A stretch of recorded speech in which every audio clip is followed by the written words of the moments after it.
troquei o gel do meu marido infiel por cola e o corpo de bombeiros teve que ajudar. As luzes vermelhas e azuis piscavam na minha rua, pintando as paredes da minha sala de estar. Eu só assistia, sentada na cadeira da cozinha com uma xícara de chá nas mãos. Os vizinhos estavam todos do lado de fora, olhando curiosos para o caminhão grande parado em frente à minha casa. Lá dentro, na minha velha poltrona, estava Alberto, com as duas mãos presas na cabeça. O cabelo dele, que era seu maior orgulho, parecia um capacete duro e brilhante. Ele gritava coisas horríveis, mas eu não sentia nada, nem medo, nem pena. Eu só observava. Ele tirou meu dinheiro, minha paz, e achou que eu, uma mulher de 72 anos, não faria nada. Ele pensou que por eu ser mais velha, eu era boba e fraca. Mas eu passei a vida toda cuidando dos outros e aprendi a ter paciência e a observar os pequenos detalhes. A vaidade dele sempre foi a maior arma que ele usou contra o mundo, e foi nela que eu mirei. Os bombeiros, coitados, não sabiam se riam ou se ficavam sérios. Usaram algum tipo de produto para tentar soltar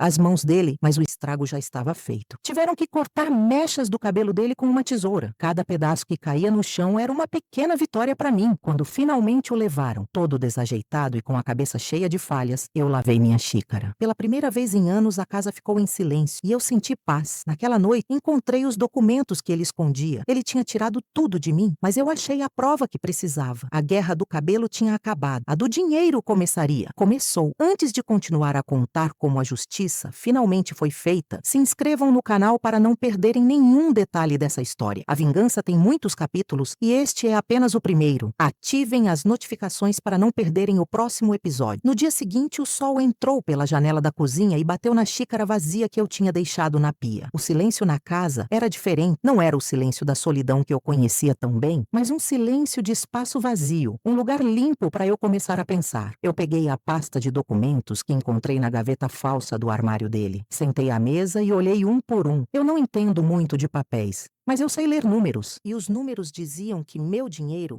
o dinheiro da venda da casa dos meus pais, o dinheiro que eu guardei por toda a vida, tinha sumido. Tinha ido para nomes de pessoas que eu não conhecia, para empresas que eu nunca ouvi falar. Ele tinha me limpado pedaço por pedaço enquanto sorria e me trazia flores. Eu não chorei. As lágrimas já tinham secado há muito tempo. Em vez disso, eu senti uma clareza que eu não tinha há anos. Eu sabia exatamente o que precisava fazer. Eu me arrumei devagar. Coloquei meu melhor vestido, um que eu guardava para ocasiões especiais, e penteei meus cabelos brancos. Peguei minha bolsa, coloquei os papéis mais importantes dentro e saí de casa. Eu não podia lutar essa guerra sozinha. Meus filhos não me ajudariam. Para eles, eu era só uma velha que tinha se casado com um homem mais novo e agora estava sofrendo as consequências. Eu precisava de alguém que me ouvisse de verdade. Lembrei de Sofia, a neta da minha falecida amiga Helena. A menina tinha acabado de se formar em direito. Helena sempre dizia que a neta era esperta como uma raposa e corajosa como um leão. Era disso que eu precisava. Fui até o pequeno escritório dela,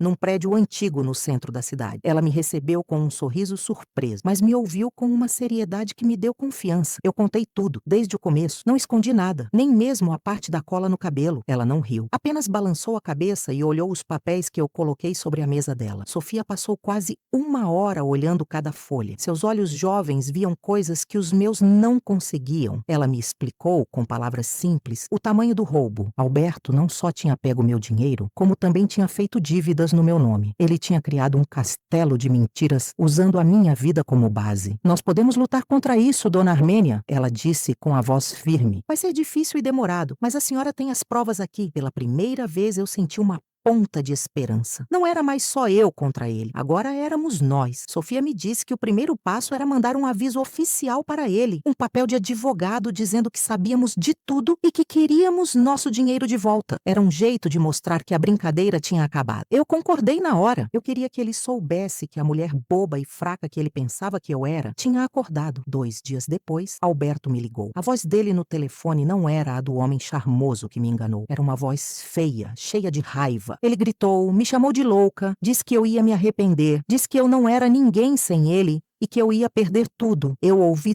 tudo em silêncio, segurando o telefone com a mão firme. Quando ele terminou de cuspir seu veneno, eu apenas disse: "Nós vamos nos ver na justiça, Albert", e desliguei. Depois disso, fui até a porta da frente e troquei a fechadura. O chaveiro, um rapaz simpático, me olhou com pena, talvez pensando que era mais uma velhinha solitária com medo de ladrões. Ele não sabia que eu não estava trancando o perigo para fora. Eu estava me trancando com a minha própria força para dentro. Naquela noite, eu não senti medo. Senti o chão firme sob os meus pés. A casa continuava silenciosa, mas agora o silêncio era meu amigo. A guerra do dinheiro seria longa, mas eu tinha paciência. Eu passei 72 anos aprendendo a esperar, e pela primeira vez em muito tempo, eu sabia que estava lutando por algo que realmente importava. Eu mesma. A primeira semana foi a mais estranha. Eu acordava com o som dos pássaros, não com os passos pesados de Alberto no corredor. Eu fazia café só para mim, uma medida exata, sem desperdício. A casa, que antes parecia pequena e cheia de uma presença que me sufocava, agora parecia enorme, um palácio de silêncio e espaço. Comecei a reparar em coisas que não via há anos. Uma pequena rachadura no teto do quarto, que parecia um rio seco. O jeito como a luz da tarde entrava pela janela da sala e dançava sobre o tapete. Eram detalhes pequenos, mas eram meus. Eram parte do meu mundo que eu estava redescobrindo. Meus filhos não demoraram a se manifestar. Primeiro foi Ricardo, o mais velho. Ele sempre foi prático, direto, quase frio. A voz dele no telefone era dura. "Mãe, o que a senhora pensa que está fazendo? Processar o Albert? A senhora enlouqueceu? Isso vai virar um circo, vão falar da nossa família na cidade inteira." Eu ouvi meu filho, o menino que eu ensinei a amarrar os sapatos, me tratar como se eu fosse uma criança birrenta. Eu respirei fundo e respondi com a calma que eu estava aprendendo a cultivar. "Meu filho, o circo já estava armado há muito tempo, dentro da minha própria casa. Eu só decidi desmontar a lona." Ele não gostou da resposta. Disse que Alberto era um bom homem, que talvez eu estivesse exagerando, confundindo as coisas por causa da idade. Disse que um divórcio nessa altura da vida era uma vergonha. A palavra vergonha ficou no ar. Eu senti uma pontada de dor, mas não deixei que ela me dominasse. "Ricardo, a única vergonha ali aqui é ter sido roubada e enganada. E eu não vou mais sentir vergonha por isso. Eu vou lutar pelo que é meu." Ele desligou o telefone na minha cara. 2 dias depois, foi a vez de Lúcia, minha filha. Ela usou uma tática diferente. Chorou. "Mamãe, por favor, não faz isso. Pensa na sua saúde, no seu coração. Pra que esse estresse todo? O dinheiro não traz felicidade. Deixa isso pra lá. Vem morar comigo. A gente cuida da senhora." As palavras dela eram doces, mas o veneno era o mesmo. Eles não queriam me ajudar. Queriam me calar. Queriam me esconder. A velhinha maluca que deu um escândalo. Para eles, era mais fácil me colocar num quartinho nos fundos da casa deles do que enfrentar a verdade sobre o homem que eles tanto admiravam. Alberto era charmoso com todo mundo, especialmente com meus filhos. Dava presentes caros, pagava jantares, contava piadas. Ele comprou a lealdade deles com o meu próprio dinheiro. "Minha filha", eu disse com a voz mais suave que consegui, "eu agradeço a sua preocupação, mas a minha saúde melhorou muito desde que seu padrasto saiu de casa. E eu não preciso que ninguém cuide de mim. Eu preciso que respeitem a minha decisão. Eu não estou fazendo isso pelo dinheiro, Lúcia. Estou fazendo isso por mim." Ela também não entendeu. Disse que eu estava sendo egoísta. E talvez eu estivesse. Pela primeira vez na vida eu estava sendo egoísta. Eu passei a vida toda sendo a esposa de um, a mãe de 2, a avó de 4. Agora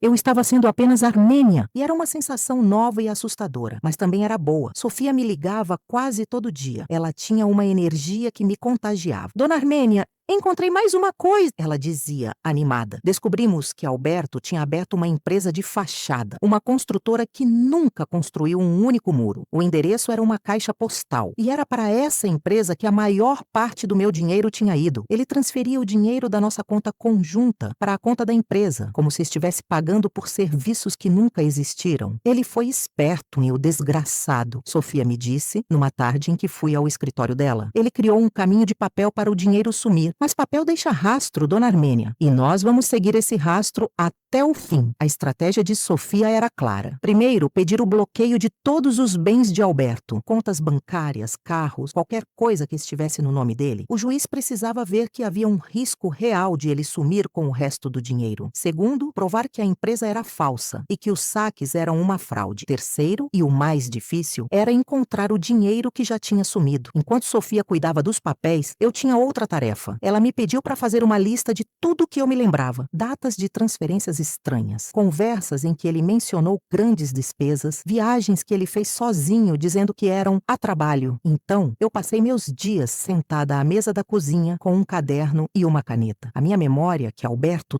tanto dizia que estava falhando, começou a trabalhar de um jeito impressionante. Lembrei de uma vez, uns 2 anos atrás, em que ele disse que precisava de R$ 100.000 para investir na bolsa. Disse que era uma oportunidade única, que o dinheiro ia dobrar em 6 meses. Eu acreditei. O dinheiro nunca voltou. Ele disse que o mercado tinha virado, que tinha sido um mau negócio. Agora eu via que o mau negócio tinha sido eu. Lembrei de outra vez, em que ele vendeu meu carro, um sedã antigo que era do meu primeiro marido. Ele disse que a manutenção estava muito cara, que era melhor vender e usar o dinheiro para comprar um novo. Ele vendeu o carro, mas o novo nunca apareceu. Ele disse que usou o dinheiro para pagar umas dívidas inesperadas. As dívidas, eu entendia agora, eram dele, não nossas. Cada lembrança era como tirar um tijolo de um muro. E atrás do muro, eu começava a ver a verdade, feia e clara. Eu não estava casada com um homem de negócios que teve azar, eu estava casada com um ladrão. Um dia, enquanto eu varria a calçada, minha vizinha da frente, a dona Elvira, uma senhora viúva como eu, veio conversar. Ela sempre foi uma mulher de poucas palavras, mas de olhar atento. Armênia, ela disse, segurando essa vassoura dela. Fiquei sabendo do que aconteceu. O caminhão dos bombeiros, o seu Alberto saindo com a cabeça toda esquisita. Eu me preparei para o julgamento, para o olhar de pena, mas não foi isso que veio. Eu nunca gostei daquele homem, ela continuou baixando a voz. Ele tinha um olhar que não me enganava, olhar de quem está sempre calculando alguma coisa. E o jeito que ele falava com você às vezes quando achava que ninguém estava ouvindo, como se você fosse uma criança boba. Me desculpe a franqueza. Eu olhei para ela surpresa. A senhora ouvia? As paredes são finas, minha querida. E eu tenho boa audição. Fico feliz que você tenha se livrado dele. Se precisar de qualquer coisa, um pouco de açúcar, uma testemunha, é só chamar. As palavras dela foram como um abraço. Eu não estava sozinha naquela rua. Havia alguém ali que via além da fachada. Naquela tarde, eu fiz um bolo de fubá e levei um pedaço para ela. Nós tomamos café na varanda dela e conversamos por horas. Ela me contou dos netos. Eu contei da minha nova advogada. Foi a primeira vez em anos que eu tive uma conversa de verdade com uma amiga. A primeira notificação do juiz chegou uma semana depois. Era uma carta grossa, com palavras difíceis. Sofia me ligou para traduzir. Boas notícias, dona Armênia. O juiz concedeu o nosso pedido. As contas do Alberto estão bloqueadas. Ele não pode tirar nenhum centavo. Eu senti uma onda de alívio. Era o primeiro passo. O dinheiro que ainda estava lá estava seguro, mas a alegria durou pouco. Naquela mesma noite, Alberto apareceu na minha porta. Eu não abri, claro. Fiquei olhando pelo olho mágico. Ele estava diferente. O cabelo cortado de qualquer jeito, com falhas enormes. O rosto vermelho de raiva. Ele bateu na porta com força. Armênia? Abra essa porta, você não pode fazer isso comigo. Eu não tenho dinheiro nem para comer. Você quer me matar de fome? A voz dele era cheia de um desespero falso. Eu sabia que ele tinha dinheiro escondido em algum lugar, mas o teatro dele era convincente. Vá embora, Alberto, eu disse com a voz firme através da porta. Converse com o seu advogado. É assim que as coisas funcionam agora. Advogado? Eu não tenho dinheiro para advogado. Você tirou tudo de mim, sua velha louca. Você vai pagar por isso. Eu vou contar para todo mundo que você está senil, que você me atacou com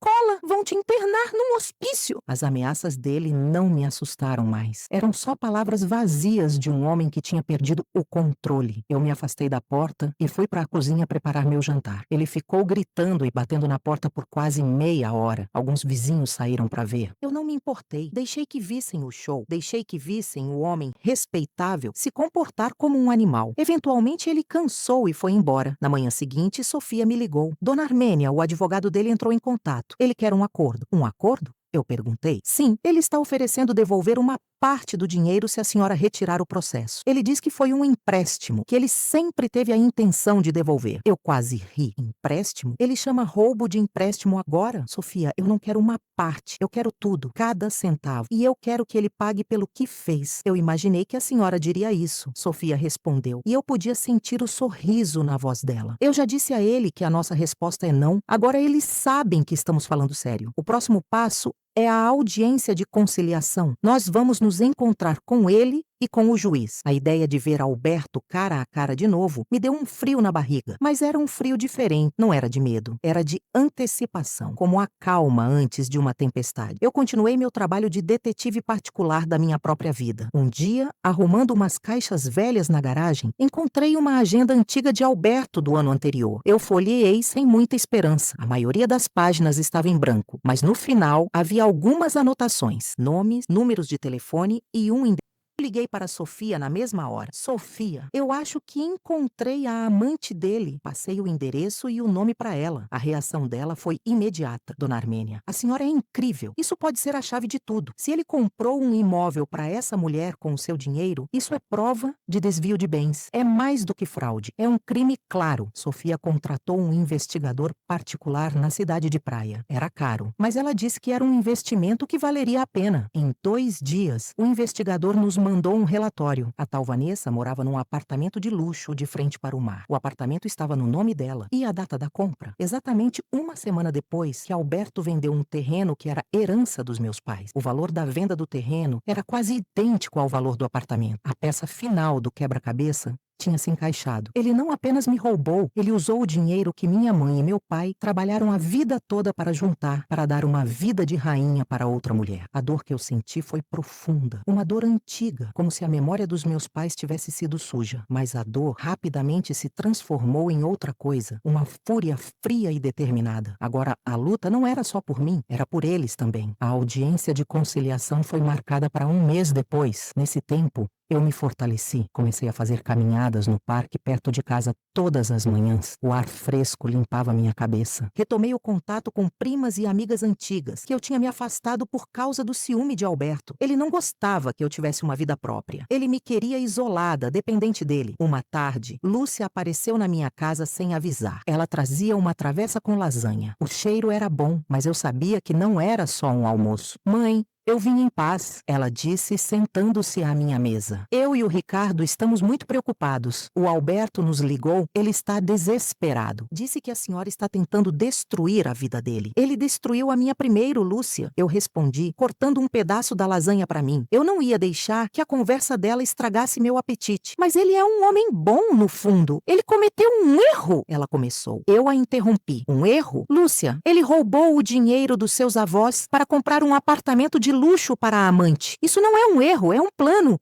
cruel, executado por anos, debaixo do meu nariz. Ela ficou pálida. A mãe, que amante? Ele disse que vocês estavam com problemas, mas eu contei tudo. Mostrei os papéis, o relatório do investigador, a foto do prédio onde a tal Vanessa morava. Lúcia olhou para tudo aquilo com os olhos arregalados. Ela queria duvidar. Eu via a luta no rosto dela. Era mais fácil acreditar que a mãe estava ficando louca do que aceitar que o padrasto querido era um canalha. Isso não pode ser verdade, mãe. Deve ter uma explicação. A única explicação é que ele enganou a todos nós. A mim, a você, ao seu irmão. A diferença é que eu acordei. E vocês? Ela não respondeu. Apenas pegou a bolsa e foi embora, deixando a lasanha pela metade na mesa. Eu não sei se ela acreditou em mim naquele dia, mas eu tinha plantado uma semente de dúvida. E às vezes, isso é tudo o que a gente pode fazer. Chegou o dia da audiência. Eu escolhi meu melhor vestido, o mesmo que usei para ir ao escritório de Sofia pela primeira vez. Era meu vestido de batalha. Sofia me encontrou na porta do fórum. Ela estava séria, vestida com um terninho preto. Parecia uma general pronta para a guerra. Preparada, dona Armênia? Ela perguntou. Eu nasci preparada, minha filha. Eu respondi. A sala de audiência era pequena e fria. Alberto já estava lá, sentado ao lado de um advogado gordo e com cara de poucos amigos. Quando Alberto me viu, seu rosto se contorceu numa careta de ódio. O cabelo dele estava crescendo de novo, mas de um jeito esquisito, cheio de redemoinhos. A vaidade dele tinha levado um golpe do qual talvez nunca se recuperasse. O juiz era um homem de meia idade, com um ar cansado. Ele leu o resumo do caso e se virou para nós. Bem, estamos aqui para tentar encontrar uma solução amigável. Senhor Alberto, o senhor tem uma proposta a fazer para a senhora Armênia? O advogado de Alberto começou a falar. Disse que seu cliente era um homem honrado, que tinha dedicado os últimos anos a cuidar da esposa, que as transferências de dinheiro eram investimentos para garantir o futuro do casal e que a história da amante era uma fantasia de uma mente idosa e confusa. Eu permaneci em silêncio, olhando para o juiz. Deixei o homem falar todas as mentiras que quisesse. Quando ele terminou, Sofia se levantou. Ela não levantou a voz. Falou de forma calma e clara. Meritíssimo, com todo o respeito, a única fantasia aqui é a ideia de que meu cliente é confuso. Temos aqui extratos bancários que provam a saída de mais de 800 mil reais da conta da senhora Armênia para uma empresa de fachada no nome do senhor Alberto. Temos a matrícula de um imóvel de luxo comprado por uma senhora chamada Vanessa, poucos dias após a venda de um bem da minha cliente por um valor compatível. Temos o relatório de um investigador particular que confirma que o senhor Alberto frequentava esse endereço regularmente. Isso não é confusão, meritíssimo. Isso é um esquema. Sofia colocou uma pilha de documentos na mesa do juiz. O juiz começou a folhear os papéis, a expressão cansada dele dando lugar a um interesse genuíno. Ele olhou de Alberto para os papéis e de volta para Alberto. Alberto começou a suar. Ele tentou falar, mas seu advogado o segurou pelo braço. O juiz olhou para Alberto. Senhor Alberto, o senhor tem algo a dizer sobre este apartamento na cidade de Santos, em nome da senhora Vanessa de Oliveira? Alberto gaguejou. Eu não sei do que se trata. Eu não conheço essa mulher. Sofia sorriu, um sorriso pequeno e vitorioso. Meritíssimo, nós temos fotos do senhor Alberto entrando e saindo do prédio em 3 ocasiões diferentes nas últimas 2 semanas. E também temos o testemunho de vizinhos da senhora Armênia que o viram recebendo uma mulher com as mesmas características em sua casa. Enquanto minha cliente estava viajando para visitar a irmã doente, eu me lembrei da dona Elvira. Sofia tinha pensado em tudo. O rosto de Alberto ficou roxo. Ele se levantou de repente e apontou o dedo para mim. Essa mulher é uma bruxa. Ela está inventando tudo isso para me destruir. Ela me atacou, meritíssimo. Ela colou minhas mãos na minha cabeça. Ela é perigosa. O juiz bateu com o martelo na mesa. Sente-se, senhor Alberto. Mais um chilique desses e eu o acuso de desacato. A questão aqui não é a cola no seu cabelo. É o dinheiro na conta da sua amante. Alberto sentou derrotado. O advogado dele parecia querer sumir debaixo da mesa. O juiz se virou para o advogado. Doutor, eu sugiro que o senhor converse com o seu cliente e traga uma proposta de acordo que seja,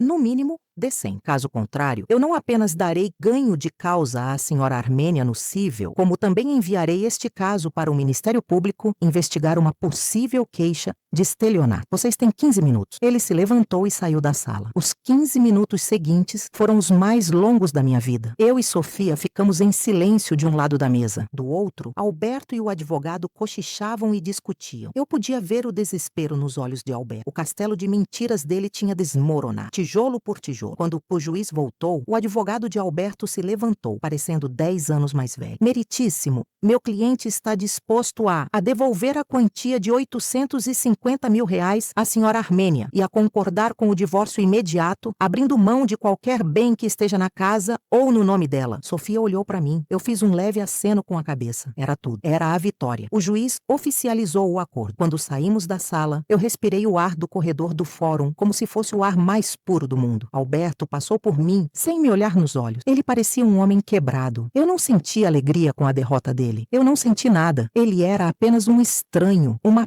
página virada. Sofia me abraçou. Nós conseguimos, dona Armênia. Nós conseguimos. Eu sorri para ela. Não, minha querida. Você conseguiu. Você foi meu leão e minha raposa. Naquela noite, eu não fiz nada de especial. Apenas preparei um chá, sentei na minha poltrona e olhei para a rua silenciosa. A casa era minha de novo. O silêncio era meu. A paz era minha. O dinheiro voltaria para minha conta em alguns dias. Mas eu já tinha recuperado o que era mais valioso. Eu tinha recuperado a mim mesma. Algumas semanas se passaram.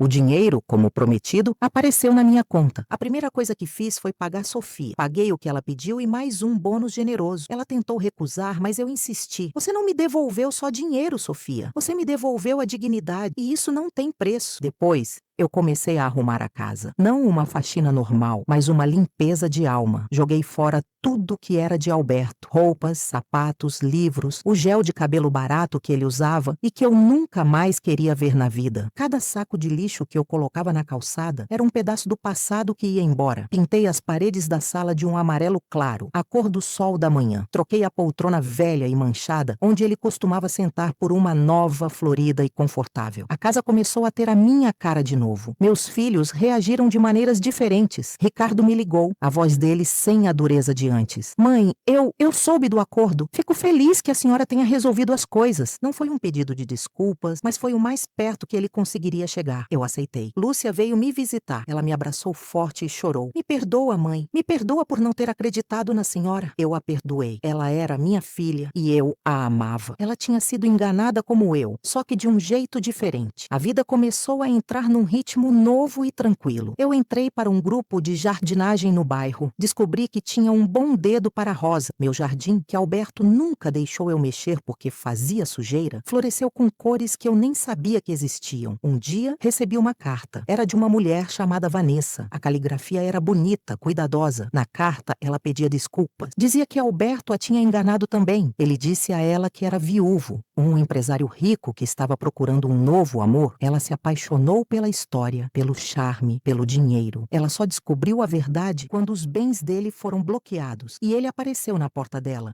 desesperado, contando uma versão distorcida da história. Ela o colocou para fora e depois de pesquisar meu nome na internet, decidiu me escrever. Ela disse que se sentia culpada por ter vivido com meu dinheiro e que estava disposta a vender o apartamento para me devolver o que pudesse. Eu li a carta 2 vezes. Eu poderia sentir raiva daquela mulher, mas eu não senti. Eu senti pena. Ela era só mais uma vítima dele. Ele era como uma aranha, tecendo teias para pegar quem passasse por perto. Eu escrevi uma resposta para ela, uma carta curta. Eu disse que a perdoava, disse que o acordo com Alberto já tinha resolvido a questão do dinheiro e que ela não me devia nada. Eu desejei que ela encontrasse a paz, assim como eu estava encontrando a minha. Eu não precisava do dinheiro do apartamento dela. Eu precisava me livrar de todo o veneno daquela história, e perdoá-la era parte da cura. A vida seguiu. Os dias se transformaram em meses. Eu viajava para visitar minhas primas, ia ao cinema com a dona Elvira, recebia meus netos para o almoço de domingo. Eles vinham sem os pais às vezes, e era melhor assim com eles. Eu era só a vovó Armênia, que fazia o melhor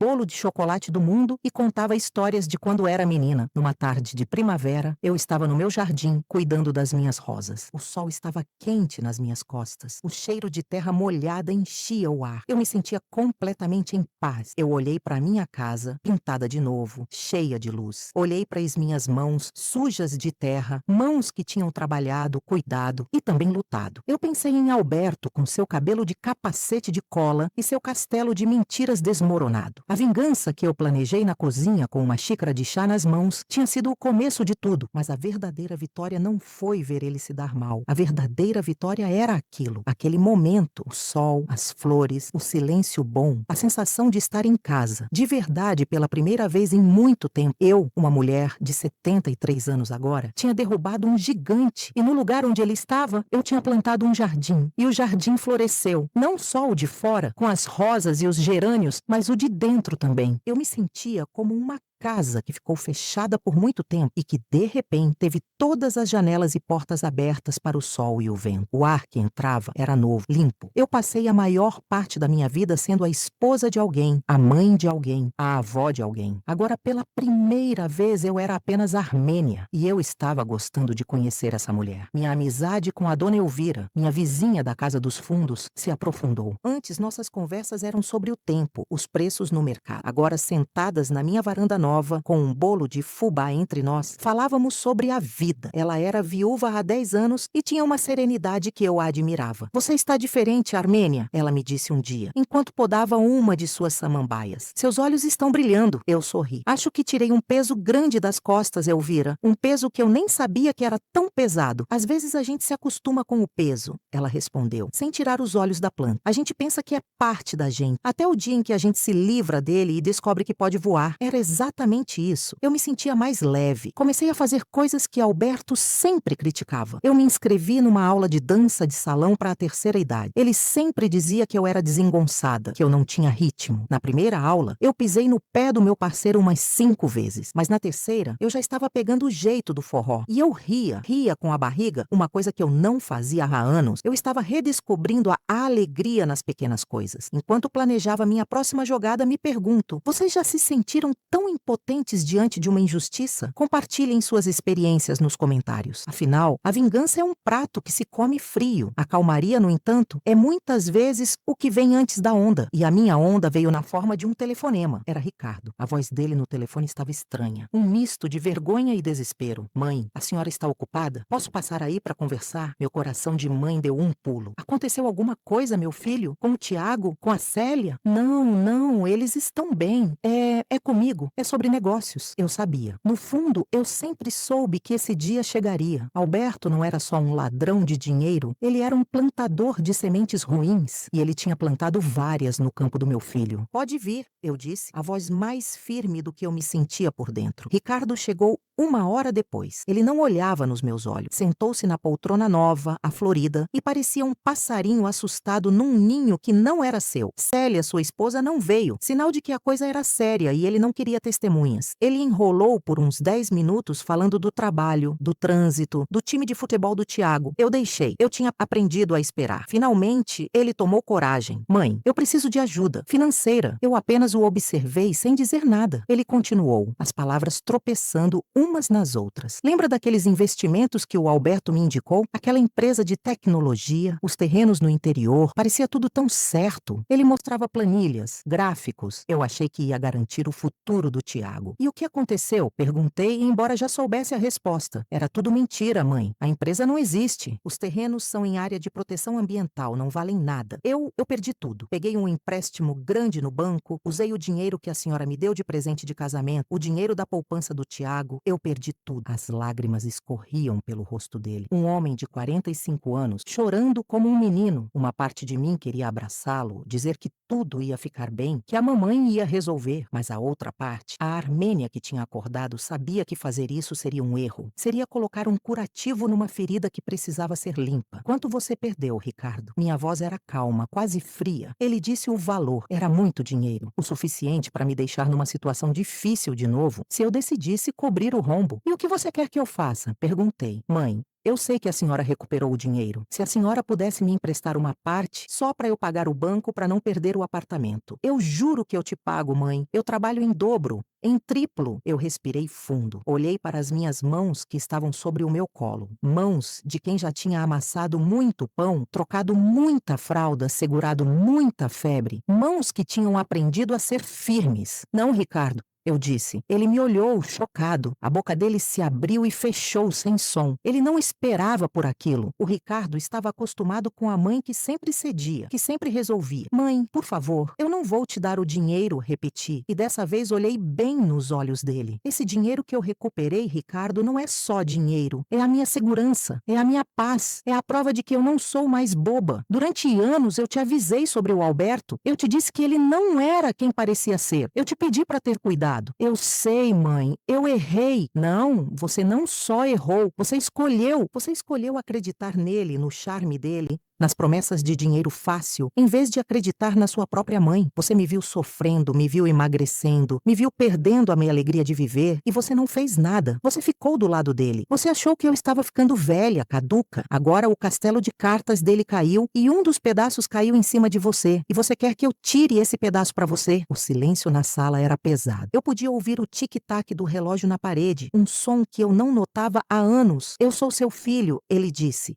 a voz baixa. E eu sou sua mãe, respondi. E é por ser sua mãe que eu não vou te dar esse dinheiro. Você precisa aprender essa lição, Ricardo. Você precisa entender o que é o trabalho duro, o que é a consequência dos seus atos. Você vai vender o seu carro. Você e a Célia vão cortar todas as despesas que não forem essenciais. Você vai procurar o gerente do banco e renegociar essa dívida. Você vai trabalhar e vai pagar cada centavo que deve. Vai ser difícil, vocês vão passar aperto, mas você vai sair dessa sendo um homem melhor, um homem mais forte, um homem que não se deixa enganar por promessas brilhantes. Eu me levantei e fui até a cozinha. Coloquei água para ferver. Minhas mãos tremiam um pouco. Era a coisa mais difícil que eu já tinha feito como mãe. Dizer não era muito mais doloroso do que dizer dizer sim, mas era necessário. Voltei para a sala com 2 xícaras de chá de camomila. Entreguei uma a ele. Eu te amo, meu filho. Eu nunca vou deixar de te amar. E eu não vou te abandonar. Se faltar comida na sua mesa, a minha casa estará aberta. Se o Tiago precisar de um livro para a escola, a avó dele vai comprar. Mas o seu erro, a sua dívida, essa você precisa consertar sozinho. Para aprender, para nunca mais cair numa armadilha como essa, Ricardo não disse nada. Ele apenas tomou o chá em silêncio, as lágrimas secando no rosto. Quando ele se levantou para ir embora, ele me deu um abraço. Não foi um abraço de pedido, mas um abraço cansado, de quem finalmente entendeu. A senhora está certa, mãe, ele sussurrou no meu ouvido. Me perdoa, eu já te perdoei há muito tempo, eu disse. Agora você precisa se perdoar. Ele foi embora. Eu me sentei na minha poltrona e chorei. Chorei pela dor do meu filho e chorei de alívio por ter tido a força de fazer o que era certo, não o que era fácil. A vida continuou. Lúcia me ligou, furiosa, depois que falou com o irmão. Disse que eu era uma mãe sem coração, que eu estava deixando meu filho afundar. Eu ouvi tudo com calma. Lúcia, minha filha, às vezes o amor não é passar a mão na cabeça. Às vezes, o amor é deixar a pessoa sentir o frio para que ela aprenda a se agasalhar. O seu irmão vai ficar bem. Ele é forte. Só se esqueceu disso. Demorou umas semanas, mas Lúcia acabou entendendo. Ela mesma começou a ajudar o irmão de formas práticas, levando comida, cuidando do Tiago para que a Célia pudesse fazer umas horas extras. A crise, de uma forma estranha, estava unindo os dois. Um mês depois desse episódio, eu estava voltando da minha aula de dança quando vi uma figura parada do outro lado da rua, olhando para a minha casa. O sol do fim de tarde batia no rosto dela, mas eu a reconheci imediatamente pela foto que Sofia tinha me mostrado. Era Vanessa. Meu primeiro instinto foi entrar em casa correndo e trancar a porta, mas a Armênia de antes não morava mais ali. Eu respirei fundo, ajeitei a bolsa no ombro e atravessei a rua. Vanessa, eu disse, a voz firme. Ela se assustou. Era mais jovem do que eu imaginava. Talvez uns 40 e poucos anos. Tinha olhos cansados, tristes. Dona Armênia, me desculpe, eu não queria incomodar. Eu queria ver a casa de que ele tanto falava. Ele mentiu sobre a casa também? Perguntei. Ela deu um sorriso sem graça. Ele disse que era dele, que a esposa dele tinha falecido e deixado para ele. Ele era cheio de histórias. Eu sei. Quer entrar e tomar um café? Assim você pode ver a casa de verdade. A surpresa no rosto dela foi tão grande que eu quase ri. Ela gaguejou um sim, eu adoraria. Nós nos sentamos na cozinha. A mesma cozinha onde eu tinha planejado minha vingança. Agora, eu estava servindo café para a mulher que tinha sido o motivo de tudo. A vida era, no mínimo, irônica. Ela me contou sua história. Era parecida com a de tantas outras. Sozinha, com um bom emprego, mas sentindo falta de um companheiro. Alberto apareceu como um príncipe encantado. Atencioso, charmoso, cheio de planos para o futuro. Ele a convenceu a vender o apartamento dela e colocar o dinheiro numa conta conjunta com ele, para investirem juntos num futuro brilhante. O dinheiro, claro, sumiu. Quando eu li a sua carta, ela disse com a voz embargada. Eu percebi que eu não era a única. Eu me senti tão idiota, tão envergonhada. Não se sinta, eu disse, colocando minha mão sobre a dela. A culpa não é sua, a culpa é dele. Pessoas como o Alberto são profissionais. Eles estudam a gente. Eles encontram nossas fraquezas, nossos sonhos e usam isso contra nós. Você só queria ser amada. Não há vergonha nenhuma nisso. Ficamos conversando por horas. Ela me contou sobre a vida dela, sobre o sonho de abrir uma pequena floricultura. Eu contei sobre meus filhos, meus netos, meu novo amor pela jardinagem. Não falamos mais de Alberto. Ele era o motivo de estarmos ali, mas ele não merecia mais do nosso tempo. Quando ela foi embora, ela me abraçou. Obrigada, dona Armênia. A senhora me deu algo que eu não esperava. Paz. Você também me deu, minha querida, eu respondi. E era verdade. Conversar com ela tinha fechado a última porta daquele passado. Os meses seguintes foram de uma tranquilidade que eu nunca tinha experimentado. Ricardo e Célia estavam se virando. Venderam o carro grande, cortaram gastos e estavam pagando a dívida aos poucos. Ricardo me ligava todo domingo, não para pedir nada, mas para contar como tinha sido a semana. A voz dele estava diferente, mais madura. Ele estava se tornando o homem que eu sempre soube que ele podia ser. Meu jardim estava espetacular. Ganhei até um pequeno prêmio no concurso de jardins do bairro. Tirei uma foto ao lado das minhas rosas premiadas e mandei para os meus filhos. A velha aqui ainda dá um caldo, escrevi na mensagem. Eles responderam com figurinhas de coração. Eu achava que a história de Alberto tinha finalmente acabado, mas eu estava enganada. Ele ainda tinha um último truque na manga. Um um último ato de maldade. Foi numa tarde de sábado. Eu estava preparando o almoço para receber meus netos. Tiago, o filho de Ricardo, e a pequena Júlia, filha da Lúcia. Lúcia os deixaria aqui e iria resolver umas coisas. Era um dos nossos programas favoritos. A campainha tocou. Achei que era Lúcia que tinha chegado mais cedo. Abri a porta e meu sangue gelou. Parado no meu portão estava Alberto. Ele estava diferente, magro, com olheiras fundas. O cabelo, que antes era seu orgulho, estava ralo e sem vida. As roupas caras tinham sido substituídas por uma camisa surrada e uma calça jeans desbotada. Mas o sorriso falso e manipulador ainda estava lá. Armênia, meu amor, eu senti tanto a sua falta. Eu fechei a porta na cara dele e a tranquei. Meu coração batia tão forte que parecia que ia sair pela boca. Fui até a janela da cozinha, que dava para a rua, e olhei pela fresta da cortina. Ele ainda estava lá. Armênia, por favor, abra. Eu sei que eu errei. Eu fui um tolo. Eu perdi tudo. Eu não tenho para onde ir. Eu só quero o seu perdão. Eu durmo na rua se for preciso. Mas eu preciso saber que você me perdoa. A voz dele era um lamento, um teatro. Ele não queria perdão. Ele queria entrar. Ele queria o meu dinheiro, a minha casa, a minha vida de volta. Eu peguei o telefone para ligar para a polícia. Mas então eu hesitei. O que eu diria? Meu ex-marido está no meu portão. Eles não podiam fazer nada. Ele não estava me ameaçando, não estava invadindo. Ele estava apenas ali. Ele ficou lá por quase 1 hora, falando, implorando. Os vizinhos começaram a sair nas janelas. Era um espetáculo humilhante e ele sabia disso. Ele queria me vencer pelo cansaço, pela vergonha. Então, Lúcia chegou com as crianças. Ela viu Alberto no portão e parou o carro bruscamente. "O que você está fazendo aqui, seu desgraçado?" Ela gritou saindo do carro. As crianças assustadas ficaram lá dentro. "Lúcia, minha querida, eu só vim ver sua mãe pedir perdão." Ele começou com o mesmo tom choroso. "Saia daqui agora ou eu chamo a polícia." Lúcia estava vermelha de raiva. Eu vi o olhar dele mudar. O desespero se transformou em malícia. Ele olhou para o carro, para os meus netos. E então ele fez a pior coisa que podia fazer. Ele caminhou até o carro e abriu a porta do passageiro onde Tiago estava. "Oi, campeão.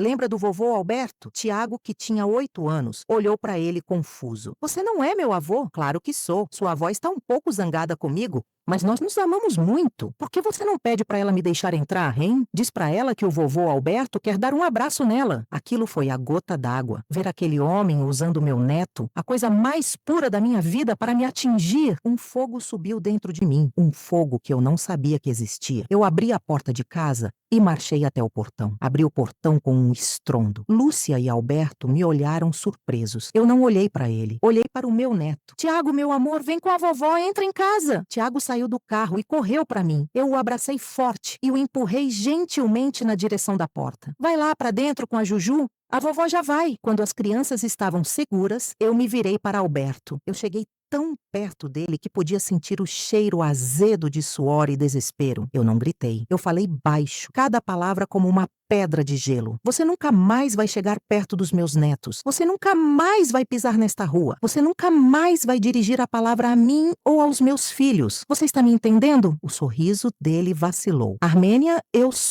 sei quem você é, Alberto. Eu sei o que você fez. E eu tenho provas de tudo. Dos golpes, das mentiras, do dinheiro que você roubou não só de mim, mas de outras mulheres. A Sofia, lembra dela? Ela é muito boa no que faz. Ela montou um arquivo completo sobre você. Isso era um blefe. Quer dizer, Sofia tinha as informações, mas não um arquivo pronto para a polícia. Mas ele não precisava saber disso. Se eu ver você de novo," continuei, a voz ainda mais baixa, "se eu souber que você sequer pensou no nome de alguém da minha família, eu entrego tudo para a polícia. E não só isso, eu vou atrás de cada pessoa que você enganou, da Vanessa e de todas as outras. E vou ajudar todas elas a te processarem. Você não vai ter um dia de paz pelo resto da sua vida medíocre. Você vai passar o resto dos seus dias olhando por cima do ombro, se escondendo. Ou você desaparece da nossa vida para sempre, ou eu vou fazer da sua vida um inferno muito pior do que o que você está vivendo agora. A escolha é sua." O rosto dele ficou pálido. O ator tinha saído de cena. O que sobrou foi um homem pequeno, assustado. Ele viu nos meus olhos que eu não estava brincando. A mulher frágil que ele tinha enganado envenenado por tanto tempo tinha morrido. No lugar dela, estava uma leoa defendendo suas crias. Ele não disse nada, apenas se virou, entrou num carro velho e acabado que estava parado na esquina e foi embora. Eu fiquei ali, parada no meio da rua tremendo. Lúcia correu e me abraçou. Mãe, a senhora foi incrível. Eu apenas balancei a cabeça. Eu não me sentia incrível. Eu me sentia exausta, mas eu também me sentia livre, verdadeiramente livre. Naquela noite, depois que as crianças dormiram, Ricardo veio. Lúcia tinha contado tudo a ele. Ele me abraçou e chorou. Mãe, me perdoa por ter deixado esse homem entrar na nossa vida. Me perdoa por não ter te protegido. Está tudo bem, meu filho. Acabou. Agora nós vamos nos proteger juntos. E foi o que fizemos. Nos meses que se seguiram, nossa família se tornou uma fortaleza. Ricardo e Lúcia, que antes viviam às turras, se tornaram mais amigos. Eles me visitavam, me ajudavam com as compras, com o jardim. Célia e eu nos aproximamos. Passávamos tardes conversando enquanto os netos brincavam no quintal. Eu nunca mais ouvi falar de Alberto. Às vezes, eu me perguntava o que tinha acontecido com ele, mas o pensamento durava apenas um segundo. Ele era uma página virada, um livro fechado e guardado numa estante empoeirada. Um ano depois daquele dia no portão, eu estava no meu jardim. Era primavera de novo. As rosas estavam mais bonitas do que nunca. Tiago e Júlia estavam correndo na grama, rindo. Lúcia e Ricardo